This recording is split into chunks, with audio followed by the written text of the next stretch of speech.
I'm Josep, a data scientist at LISS, and today I'm going to show you how to create R outputs and plots in LISSY. In this presentation, we'll first introduce the LISSY tools package that we are currently developing, and I'll show you how you can use that great tool to read and clean list and loose data in R, as well as to produce indicators and plots.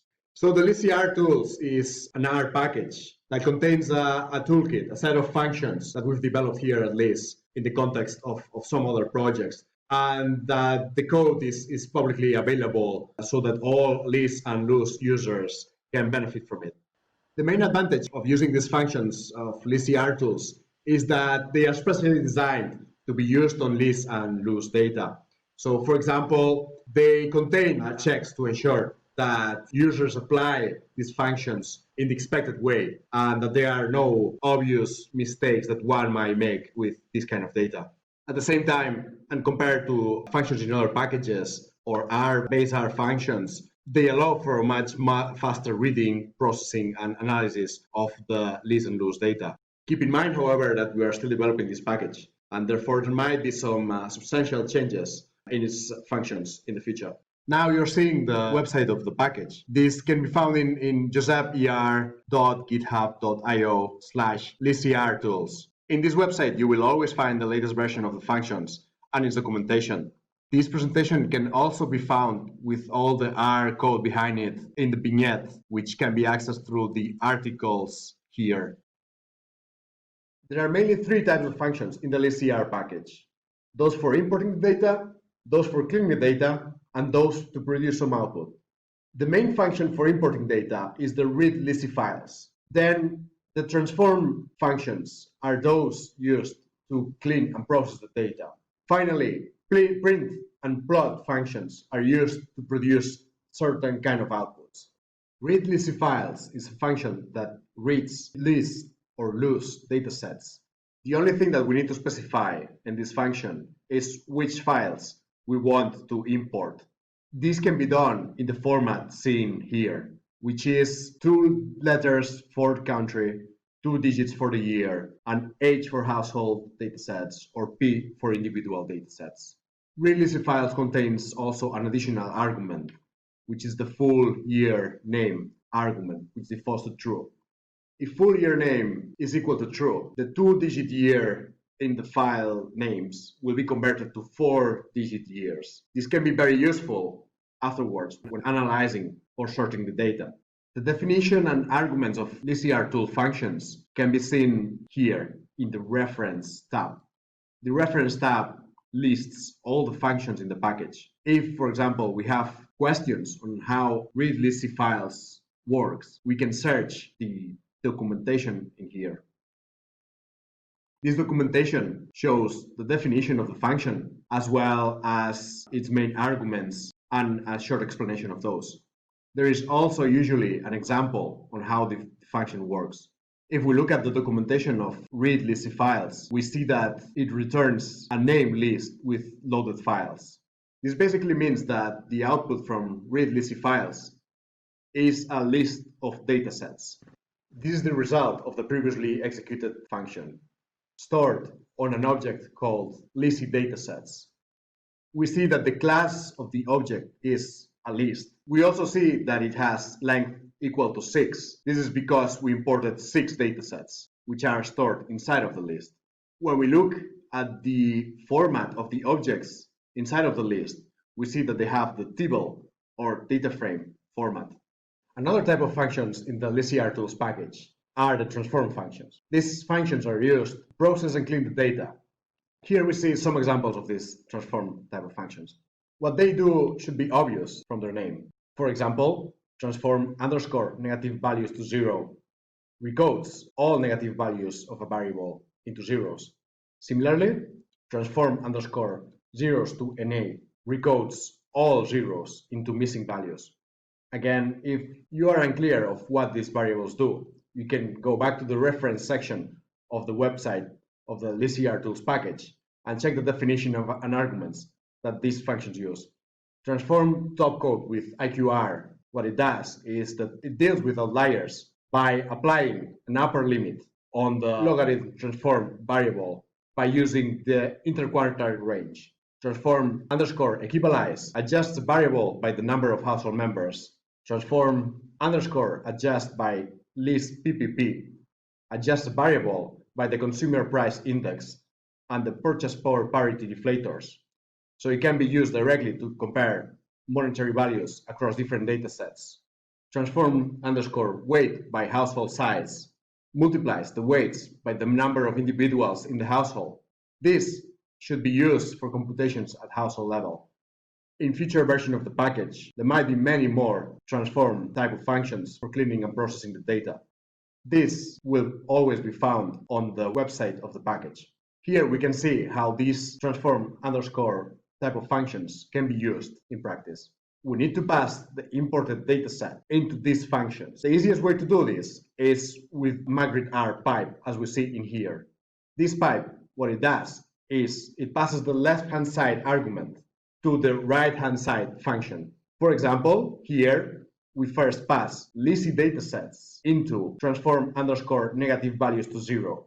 This allows us to chain multiple functions. For example, here we use LISSY datasets and then do 4 transformations. The result of these 4 transformations is stored back to LISSY datasets. The only argument that the transform underscore functions require is the variable argument.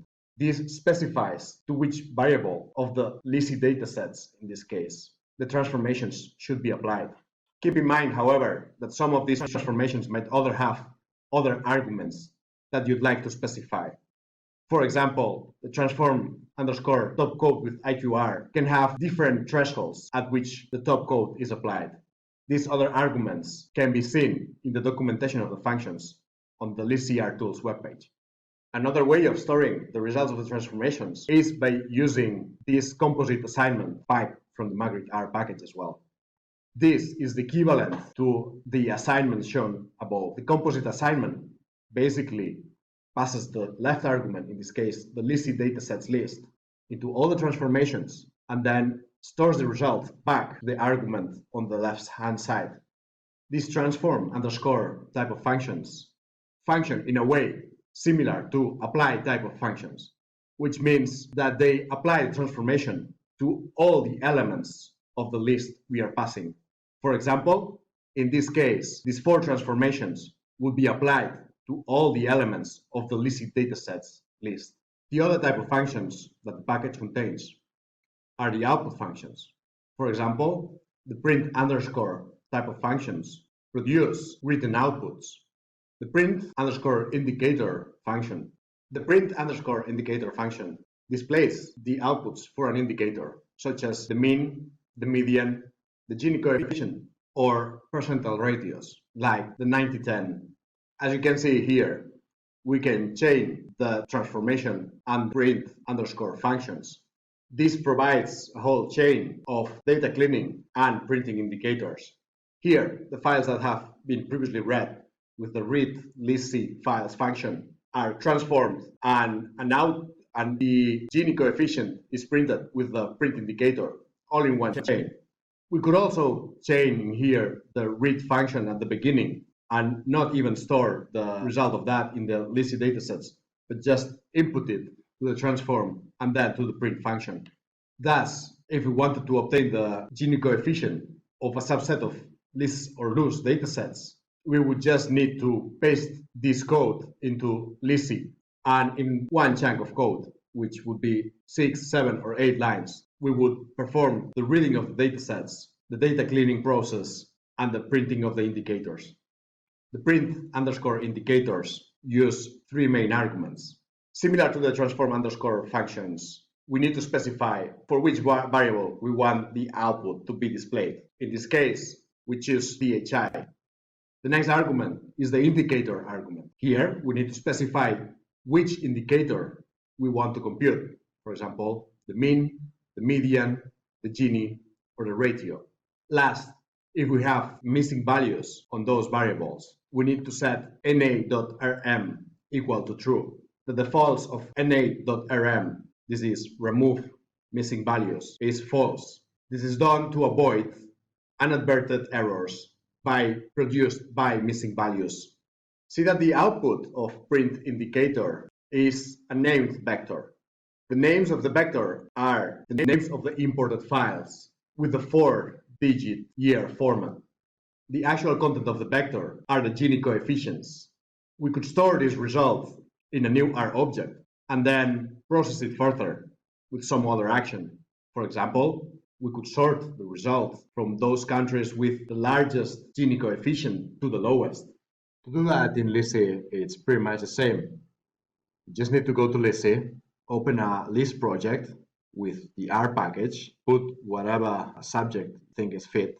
Here I'll just say produce Gini with LISSY R tools, and then copy paste the code. This is the same code as shown in the vignette, where I first import the packages, then this imports the LISSY R functions. This reads datasets into the LISSY datasets object, and this chunk in here easily applies the 4 transformations and prints the indicator of the Ginis.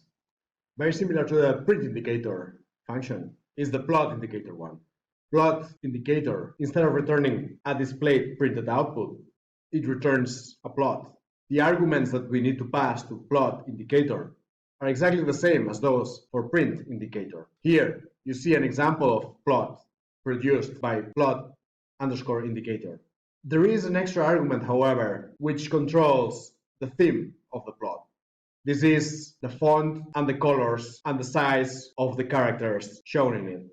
Plot theme is, however, an optional argument, and at this moment, it only has a very narrow set of options available. Again, see how we can easily chain functions like the transformations, which are applied to the LISSY datasets list, and the output of which go into the plot indicator function. Last, we have the plot underscore Lorentz function. This function displays a graph of the Lorentz curve. Let's move now to the plot functions of LISSY R tools. These are explained in the vignette as well, just below the written output functions, like the one that we've seen before of the print indicator. So here I show 2 plot functions, basically the plot Lorentz curve and the plot indicators. You can think of the plot indicators as the plot version of the print indicator. So instead of returning a written output, it returns a graph. And the plot Lorentz curve, it returns what it says. So the Lorentz curve of all the imported datasets, or all the datasets that we pass to it. So one more thing before going into these functions is that we can actually change transformations that we do to the imported objects. And that is pretty easy to do. Here, for example, we use the LISSY datasets object that we've imported before.